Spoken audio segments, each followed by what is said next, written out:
Hey guys, Jess here. Today I'm going to be doing a Q&A video, basically questions and answers, and I'm going to be answering a few of the questions that you guys have. It's been a while since I've done a Q&A video, and I'm really excited to do it, and a few things apply to the Q&A video. One, I'm only going to be answering questions that I'm comfortable with. Anything super crazy, I probably won't be answering, like anything super personal, but we'll get to that when we get to the questions. And two, I'm not going to be answering any crazy spoiler questions. Some people have asked me questions like what's going to happen to the characters, and in terms of those kinds of questions, you'll just have to wait and watch. But for now, I'm going to go ahead and take a look at a few questions and provide a few answers, so let's jump on into it. Jess, have you ever thought of doing a skit while cosplaying? If so, what cosplay would you do? So, I don't know if you mean like just in general or from the series. So if I'm gonna go with the stuff from the series just because I feel like that's probably what you're asking. But I would cosplay other characters totally, just so you guys know, like from outside my series of like the series that I like. I think that if I had to do a cosplay, I would do MCD Zane, and I would reenact the last episode of Diaries, episode 100. I don't know. I just think that was a cool scene, and like I would like to do armor in cosplay, so like I would prefer to go that route where it's just like armor and that kind of stuff. So, and if I wasn't doing MCD Zane, I would probably be doing MCD Aaron, and the final scene in the fight against Zane. So yeah, it would definitely be like the two. Probably. I've always wondered, I watched your series for a while and I've got a bit confused. Is FC University before or after the events of Starlight? I must know. FC University is before the events of Starlight and before the events of My Street Season 1. This is basically like in between My Street Season 1 and Phoenix Drop High. With like, if you're going to put it on a timeline, it would be Phoenix Drop High, FC University, and then My Street Season 1, and then the rest of like the season. And I know it's kind of out of order and it's kind of all over the place, but because of the way that YouTube works and the constraints that we have to work with YouTube and like posting daily, it's just the way that things worked out. What has been your favorite series and episode of My Street so far? Okay, alright. I'm gonna go with this. This is an oldie, but in my opinion, when I was writing it, I enjoyed writing it just because I enjoy Shakespeare a lot. My favorite episode of My Street is definitely the Romeo and Juliet arc, the play arc.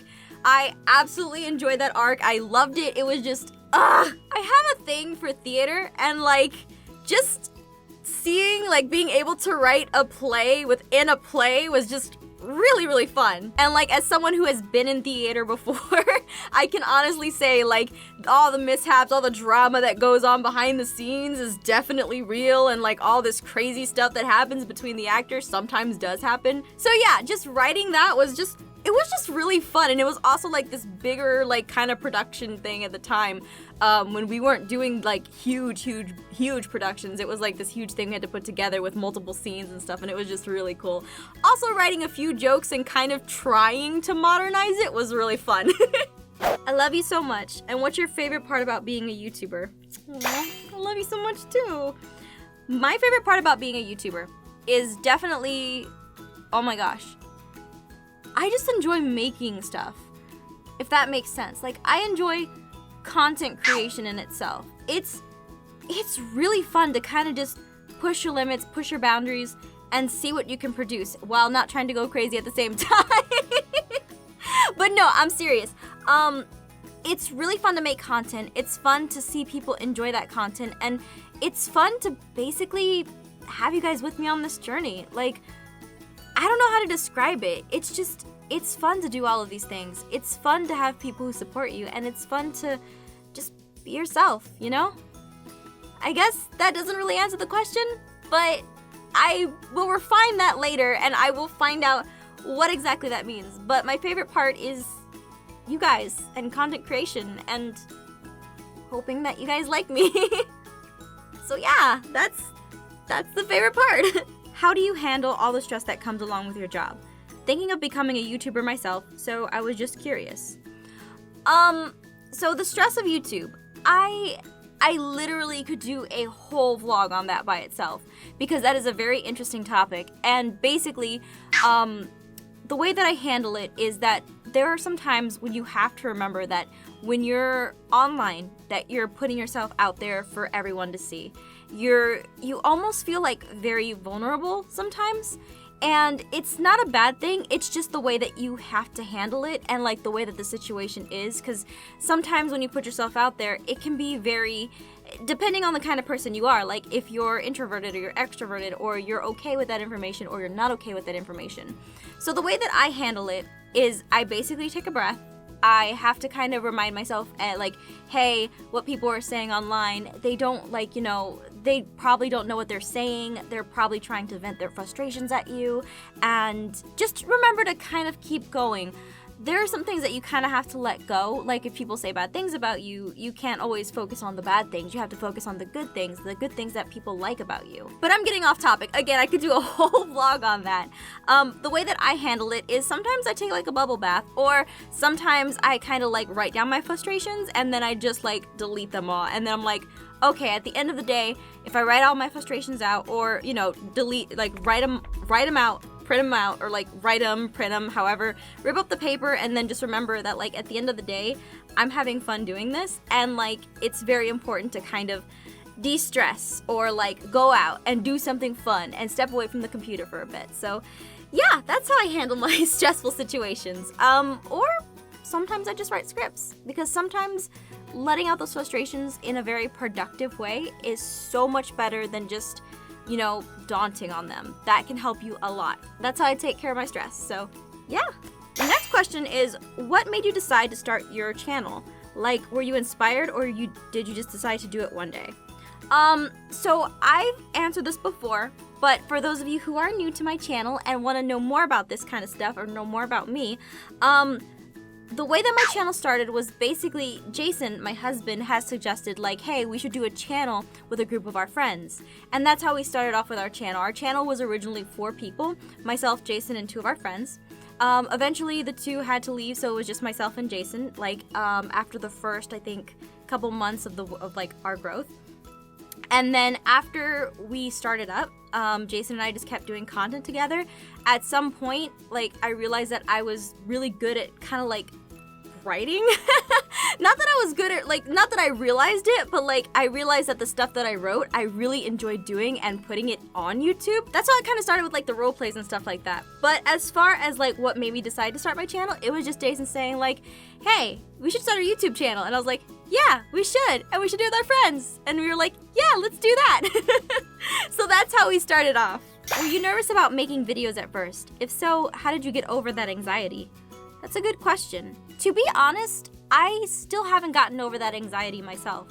I still, like, whenever I start a video like this, or whenever I start something like this, I get very nervous, I get very shaky, I kind of have to like shake it out before I start, and even when I'm recording, sometimes I still have that anxiety, and I already have like anxiety myself, so doing videos definitely takes a lot of courage. It takes a lot to put yourself out there. It takes a lot to basically talk to a camera and hope that, like, you know, you're not doing the wrong thing, or, you know, that you look okay and stuff like that. But the way that I got over that anxiety was I kind of stopped and I realized that if I enjoy doing this and I want to do this, that I have to keep going at it. I have to keep trying to be better at what I do.